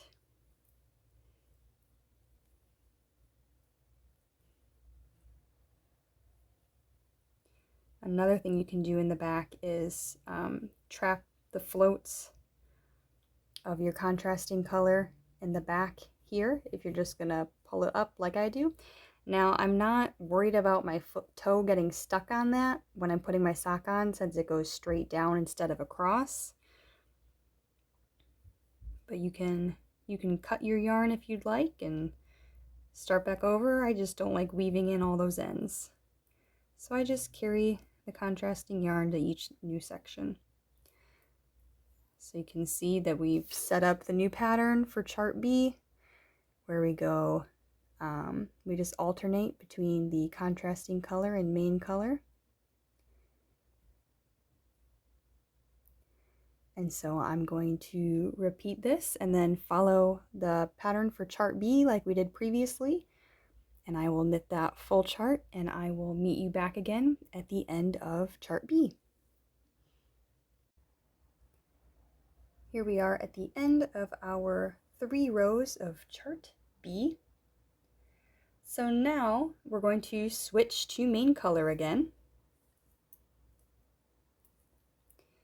So let me get my yarn all organized here again.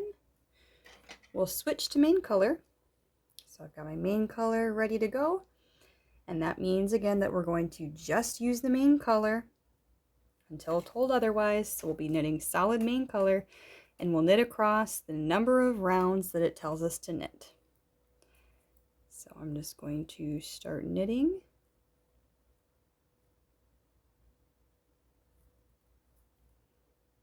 And I'll just keep knitting.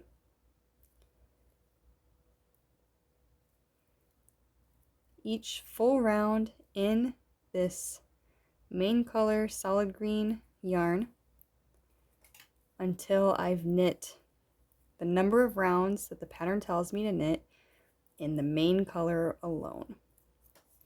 And I will keep knitting, and I will meet you back when I am done with this section. I've now finished my additional rows in main color. So it says next 2 rounds, switch to contrasting color.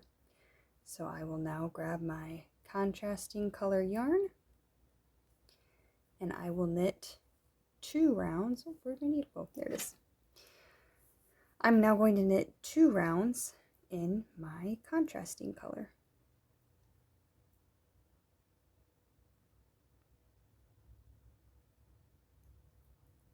I'm going to knit a couple stitches, and then I'm just going to check the inside, make sure that it's not too tight.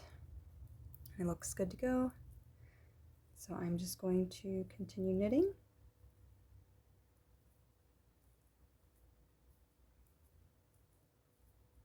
I'm going to knit 2 full rounds in this contrasting color.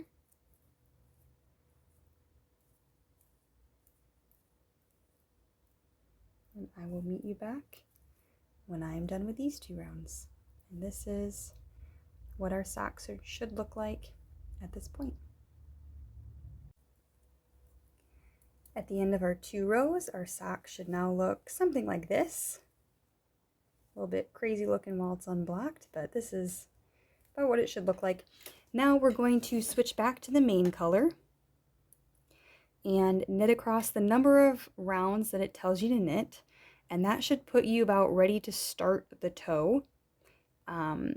You could, if you want a longer sock, you could switch to the contrasting color at the end of that and knit a longer toe, or you could add rounds in the middle here if you want a longer sock than what the pattern is written for. So I'm going to do this main color section where I'll knit across the number of rounds that it states to knit in the solid main color, and then that is the last section before we begin the toe. And so I will finish these up, and we will begin the last section of this sock. Now that we've reached the end of this next main color section, we are officially ready to begin the toe, which is going to be the contrasting color. So at this point, we can go ahead and cut the main color and set that out of our way. And then I'm going to take that and tuck it into the sock. That way it's out of my way while I'm knitting, and we are officially down to 1 color on the sock. So for the toe, round 1, we're going to, it says switch to the contrasting color and knit. So I'm going to switch to my contrasting color. I'm going to make sure on the inside, once again, that that's not too tight, not too loose either.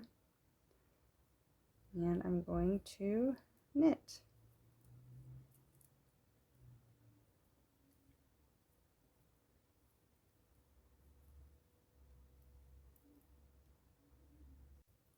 Round 2, we're going to knit the number of stitches that it says to knit to the last 3 stitches of the first needle.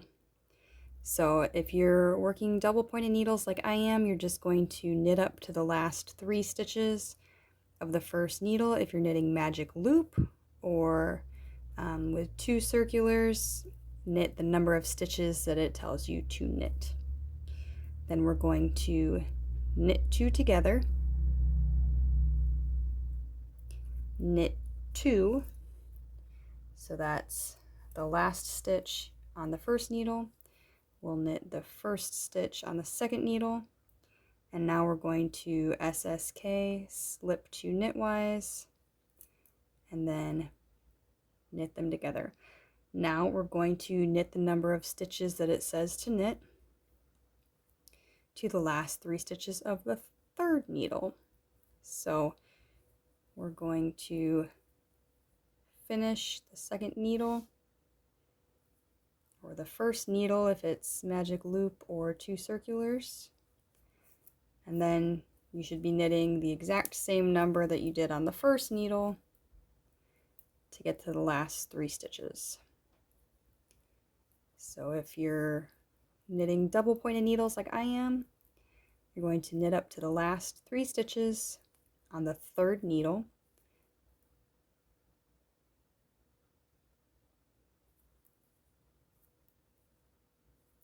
and then once again we are going to knit 2 together. So we're going to knit 2 stitches as if they are 1 stitch. Oh goodness. And then knit 2, so that we'll knit that last stitch on the third needle. We'll knit 1 stitch on the fourth needle, and then slip, slip, knit. And now we're going to knit to the end of the round.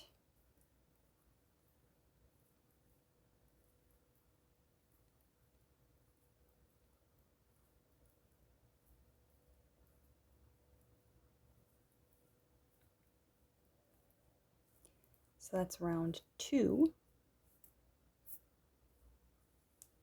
And now we're going to repeat rounds 1 to 2 until there are only the number of stitches that it states remaining. So we're going to, since we decreased that last round, we're just going to knit this round. So this would be the repeat of round 1.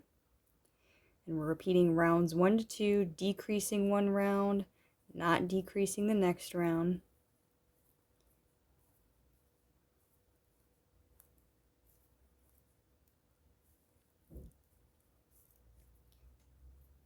And then we'll continue to work in this pattern of decreasing and then knitting around.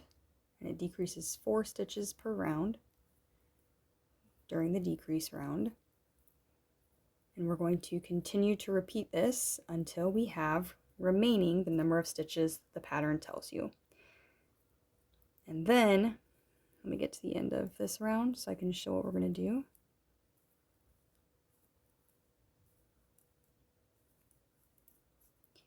Once we work all of our decreases that the pattern wants us to work, we'll then knit to the end of the first needle, which will line us up on the side of the sock instead of at the bottom, and that will get us ready for Kitchener stitch, which I will also show you. So I'm going to work to the end of this, and I'll work one more decrease round.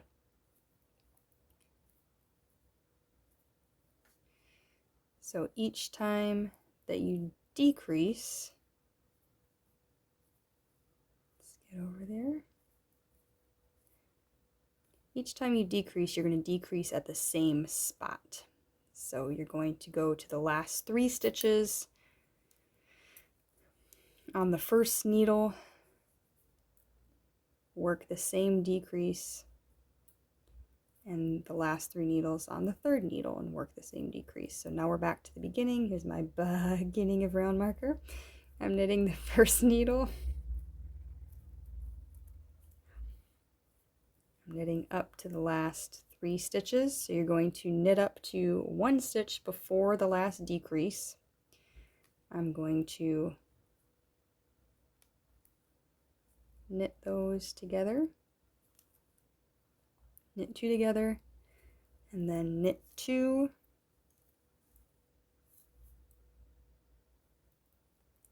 and then slip, slip, knit. There's another decrease, and then we'll knit to the last 3 stitches on the third needle.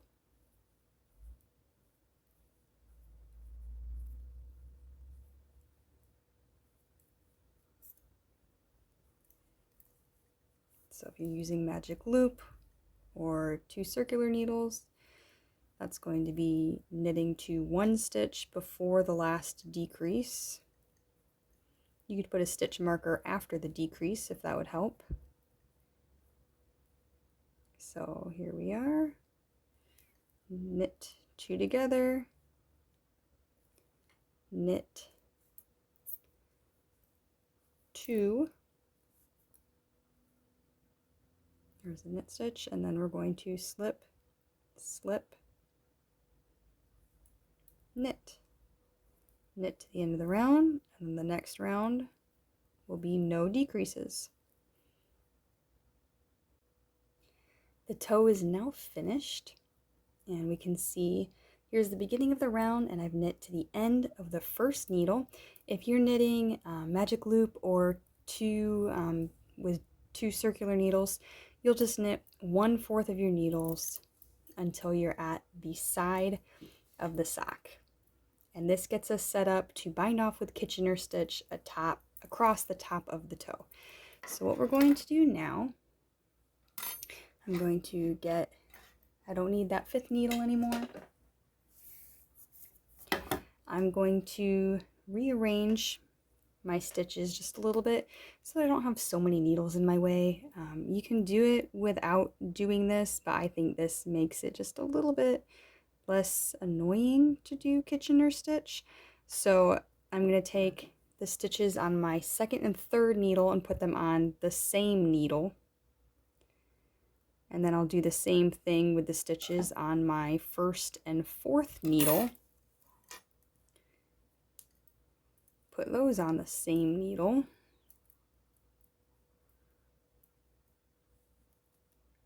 At this point, if you're doing magic loop, you may have to rearrange the way all of your stitches are on your needles to get them lined up properly across the toe.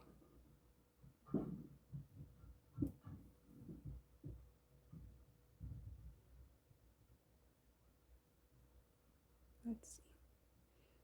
Come on. There we go.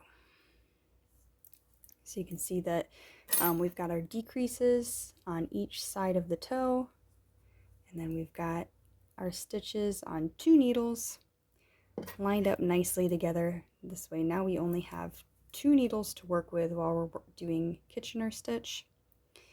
We've knit to the end of the 1st needle, which is here, and then we'll put our working yarn on the right. So the 1st and 4th needles are in the back from the way that I'm looking at my needles, and this is the 2nd and 3rd needle. Now what I'm going to do is I am going to cut my working yarn, leaving a tail long enough to knit into half of the stitches. So however many stitches are remaining on your needles, you need yarn to knit half of those stitches plus a tail. So I'm just going to give myself, I typically give myself around 20 inches or so, which is more than enough. I just like to have plenty of yarn. And that way I know I'm not going to run out. And now I'm going to grab my yarn needle, which can also be called a tapestry needle. There are plastic versions of these. I really like the metal one. I find that the plastic ones break too easily. And the metal ones have lasted me a decade at this point. Alright, so we have knit to the end of the 1st needle. We have moved the stitches from the 1st and 2nd needles onto 1 needle, and the stitches from the 3rd and 4th, or from the 2nd and 3rd onto 1 needle, and the 1st and 4th onto 1 needle. And now we're going to use Kitchener stitch to join the remaining stitches at the toe. So there are not instructions in the pattern to use Kitchener stitch. If you are unfamiliar with Kitchener stitch, there are several great tutorials online or really easy quick references, and I'm going to show you how to do it right now. So Kitchener stitch is a repetition grafting stitch. Basically what we're doing is we're joining these stitches together by kind of sewing a stitch in the middle of them. And so the repeat begins with 2 steps for the setup. And one of the things that I like to, that helps me remember how to do Kitchener stitch is when I'm looking at my toe right now, I have the knit side in the front and the purl side in the back. So the setup, I'm going to purl into my knit stitch on the front needle. And then I'm going to go to the back needle and I'm going to knit into the purl stitch. And that's how every stitch is going to be set up. So now we're going to begin the repeat. And so this is how we're going to repeat all the way across the end of the stitches. We're going to knit the first stitch off. So we're not actually knitting it, we're just inserting our needle knitwise and pulling it off, which it will end up knitting once we pull it through, but I like to do it all at once. So I'm going to insert my needle knitwise, pull the stitch off, and then insert my needle purlwise into the new first stitch. And that sets that one up and pulls the first one off. And then I'm going to pull my yarn through and pull it tight enough that there's not going to be gaps. In my opinion, it's better to be a little bit too tight on this than too loose. So that was the front needle. Now we'll go to the back needle. We'll purl the stitch off, and I remember that the way that I remember is the purl stitches I purl off, the knit stitches I knit off. If it's coming off, I'm going to insert my needle the direction that it should be inserted for the type of stitch that it is. And then when I get to the next stitch to set up, I just inserted my needle knitwise into the purl stitch to set up. When you're setting up the stitch and you're not taking it off, you're going to go the opposite way that you would to actually work the stitch. When you're removing the stitch, you're going to work it the way you typically would. So we're back. Now we're going to repeat that. So we're back to the first needle. You're going to work 2 stitches at a time on each needle before you move to the other needle. So now we're back to the first needle. The first stitch will be removed so we can get to the second stitch. So we're going, since it's the knit side, we're going to knit the stitch off and then set up the next stitch purlwise. Pull the yarn through. Now we move to the back. We're going to purl the stitch off and then set up the next stitch by inserting our needle knitwise and pulling it through. And now we move back to the front. We're going to remove a stitch and set up a stitch. And then we move to the back and remove a stitch, then set up a stitch. And we're just going to continue to alternate that back and forth until all of our stitches are off of the needles. When you get to the last stitch of the front and the back, you obviously won't set up the next stitch because there isn't a stitch to set up. You'll simply knit off the last stitch from the front needle and purl off the last stitch from the back needle. So again, that's knitwise off the first stitch and then insert your needle purlwise into the new first stitch on the front needle. We'll purl off the first stitch and then insert our needle knitwise into the second to set it up. And I'm going to go ahead and finish this, and then we will talk about blocking and finishing the sock. This is what the top of your toe will look like when you've finished. You can see that we've grafted the 2 sides together, and it's now a seamless toe over the front. So now I'm going to weave in ends, and I start with the toe since it's still on my yarn needle. I'm going to stick my hand into the sack, I take this edge that's just kind of dangling here, and I'm going to push my needle down a couple stitches away, and I do that so that it holds down the edge a little bit. Sometimes the edge can get a little bit pointy, and so I just pop that in there, and then I'm going to turn this inside out, and I'm going to weave in my end from the inside of the sock. And when I'm weaving in my ends, I'm going to stay on the side of the toe. I don't want it on the bottom of the foot. You could kind of do the top of the foot and it wouldn't be terribly noticeable, but it can get a little bit bulky when you're weaving in your ends, and so pick a spot that's going to be least uncomfortable for you, and I like to go right on the edge, and I never have an issue with that. So I'm going to, let's see if I can get this to refocus real quick. So you can see all the bumps, the backs of the stitches, those purl edges, and I'm going to put my tapestry needle under a couple of those.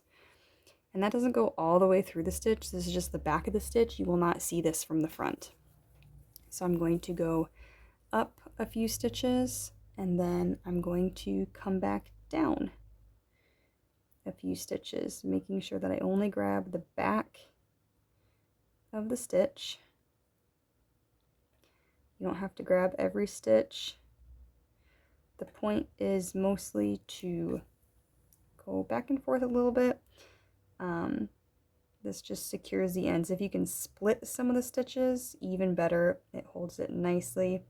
And then I'm going to make sure that I split the tail that I've started weaving in at least one time, and that kind of locks it in, that it's not going to move, it's not going to unravel. And then I'm going to cut that, and the reason you go up and down is because then it still stretches. Now I'm going to go to my next end and do the same thing. Since this one is on the bottom of the foot, instead of up and down, I'm actually going to go diagonal. So I'm going to first come up and lock in the next couple rows, bring it down just a little bit, and that'll help level out between the different colors where it switches, where it transitions. Sometimes it can stagger, and you can, when you're weaving in your ends, you can use that to your advantage to bring it back level. And now I'm just going to grab 2 stitches at a time. I'm going to go up, I'm going to split the stitches because it makes it a little bit more snug, and then I'm going to come back down. I'm going to split a couple of stitches, and then I'll go back up one more time and cut my end. Go back up once more, splitting those stitches. You don't want to pull it really tight because you don't want to warp the project. I'm going to cut that off, and there we go. Now the only other end that I have to weave in is the beginning of my contrasting color. You'll notice that I do not have the main color to weave in because I tucked it into the padded cuff of my sock when I was folding it over. I tucked my end in there, and then it's gone, and I don't have to weave it in. And since those first 4 stitches that I knit with the tail as well, that's what wove in the ends, so it's locked in tight, it's not going to unravel, and so you don't need to worry about weaving in the ends. The ends would be more aesthetic just to get the tail out of the way. I'm going to cut that. I am officially done with the knitting of the sock. I consider weaving the ends in to still be the knitting of the sock. And now we have this fantastic sock. Still looks a little bit crazy though. So the next step is very important, and I know a lot of people just skip this step because they don't feel like they need to do it. It's just going on their foot. But I will say it makes a big difference. You're going to black the sock. And I'm not going to take a video of this because there are so many great videos about blocking, and it's very, very simple.